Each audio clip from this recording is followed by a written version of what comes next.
Today, we're going to be taking a look at the Keystone Crypto Wallet.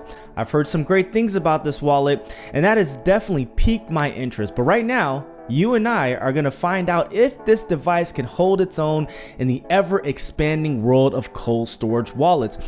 If you know anything about this wallet, then you know that it definitely includes some pretty interesting features, and so we're going to unpack that together, and we're going to actually play around with this device just to see how it actually holds up in real life.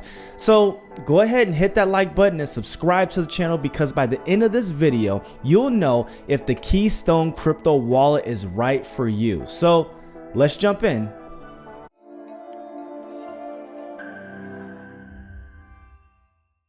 So if you've watched any of my past videos, then you know that I'm a big believer in having multiple wallets. I mean, besides not having all of my eggs in one basket, I also like the fact that different wallets give me access to different features. So I'm super excited to get my hands on this Keystone Wallet and to see if it deserves a place in my cold storage arsenal. Now, I want to go right in and share a couple of features that really stood out to me and I believe is quite significant to see in a wallet. But first, I need to highlight the product we will actually be reviewing today.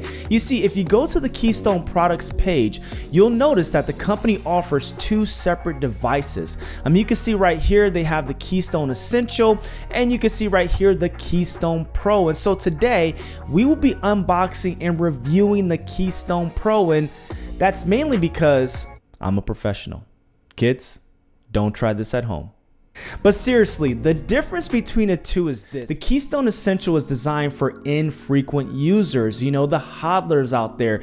It comes with one battery pack holder, but it does not include the additional rechargeable battery that the Pro version comes with. So if you plan on moving your funds around pretty often, then you should probably consider the Keystone Pro. Also, the Pro version comes with a few additional security upgrades, one of which being a self-destruct mechanism. And don't worry, there's no risk of this thing just blowing up in your face like a Mission Impossible message. This security measure is in place to essentially wipe your device clean in the case it is ever physically tampered with. The second security feature the Pro has over the Essential is this handy fingerprint sensor that allows you to use your fingerprint as a layer of security. So again, if those features are important to you, then the Pro version is probably your best bet. But either way, both versions come with what I believe is the most important feature a wallet can have, and that is that they are both 100% air gapped. And if you're unfamiliar, an air gapped device is basically a wallet that is just completely cut off from the internet, shutting down all access points to hackers that are trying to steal your money. So an air gap device is something I always look for in a wallet because in my opinion, it marks a true cold storage solution, you know, keeping my private keys in my crypto safe.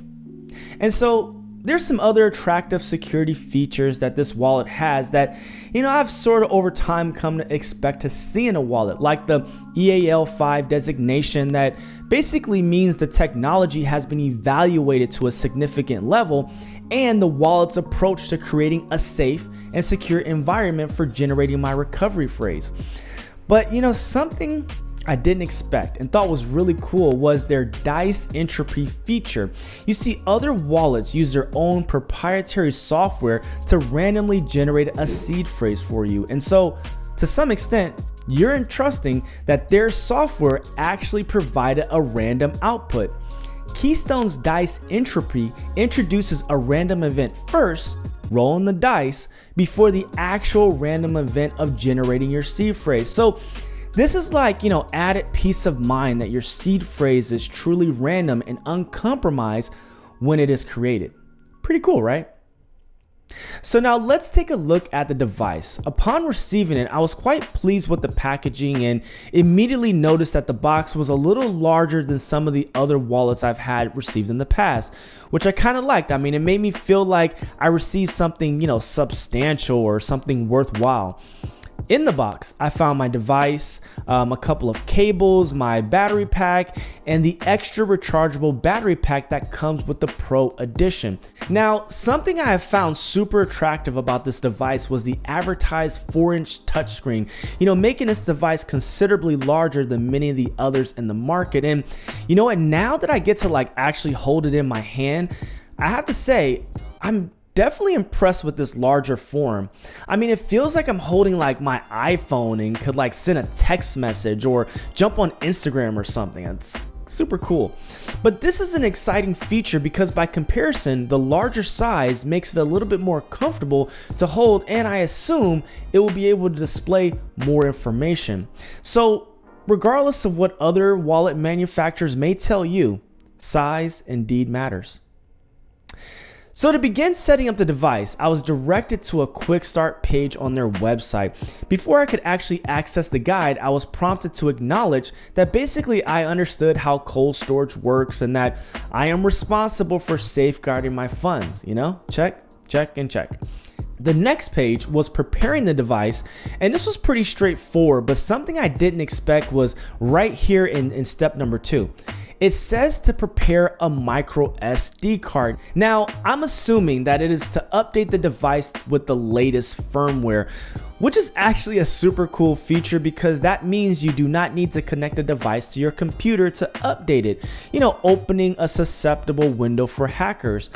But the problem I have here is that the wallet didn't come with a micro SD, and I don't have one because I didn't know I needed it. Again, I love the security that the micro SD can bring, but I think it should be included, even if that means spending a little extra on the product.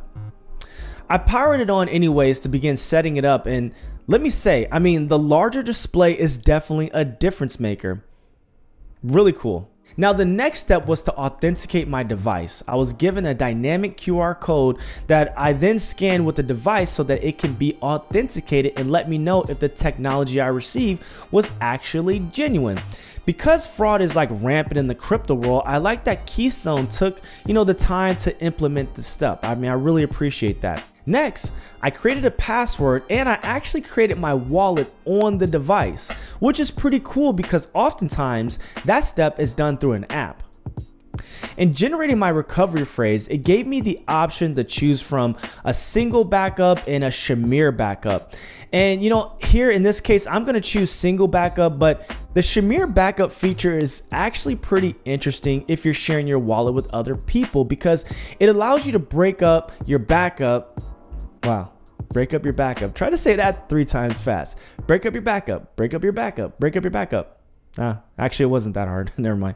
But basically, it allows you to split up your backup. So if you have a partner or a spouse, for example, you could split your backup into 2 sections, for example, and require that both backups are present before the wallet can be recovered. So with my seed phrase written down, I was given the option to choose a companion wallet. Now, to better understand this step, you should check out Keystone's supported assets page on their website. Here you can see all of the different assets the wallet supports, and you can match the asset to the software needed. So for example, if you wanted to add some Bitcoin to this wallet, you can see right here that you can use any of these companion wallets like Blue Wallet or Electrum or even the Keystone companion app. And so the best way to make sense of all of this is to see the device as the hardware and the companion app as the software that supports the asset you're trying to store. Make sense? So again, if you want to add some BNB, the native token for Binance, you can see that MetaMask or Robbie are the companion wallets you will need to add to your device. Now for me, I've already downloaded the Keystone app for my Bitcoin. And for my BNB, I would absolutely choose MetaMask. But to be honest, I kind of have mixed feelings about adding MetaMask to my device.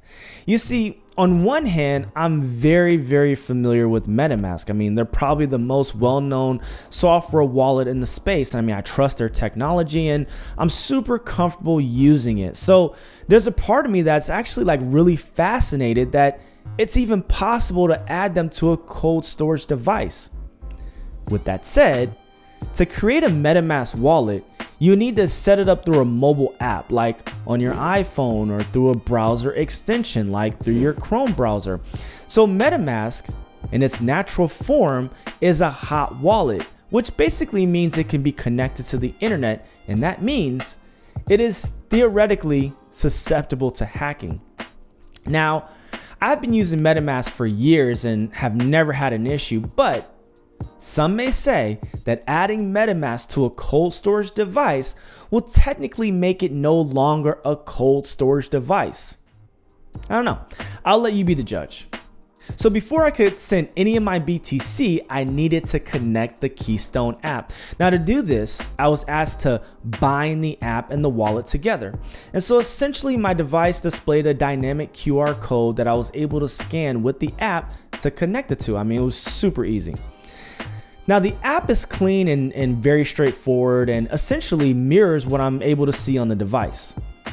And sending and receiving funds was like very simple. I mean, I chose Bitcoin from the list, and then I hit the receive button, display my BTC address, and I was able to send back and forth. Very, very easy. So overall, here are my thoughts on the Keystone Wallet. I mean, immediately I'm impressed with their security. I felt that the packaging was designed to discourage tampering.